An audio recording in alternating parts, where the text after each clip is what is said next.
Overthinking? Anxious? This Quranic verse is the calm your heart is searching for.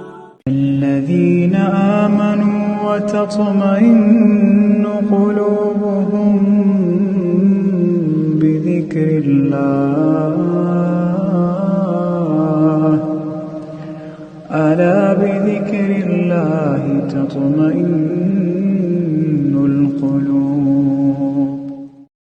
Those who believe and whose hearts find comfort in the remembrance of Allah. Surely in the remembrance of Allah do hearts find comfort. You scroll endlessly, overthink constantly, and still feel unsettled.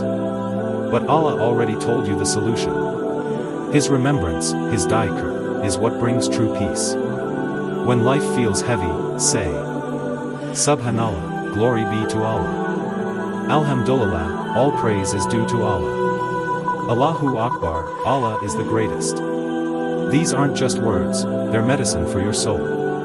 They calm the chaos. They reconnect you with the one who never forgets you.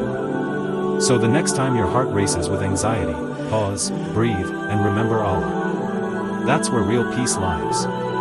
Comment Alhamdulillah if your heart needs peace today. Share this with someone feeling overwhelmed. Follow for more verses that heal the soul.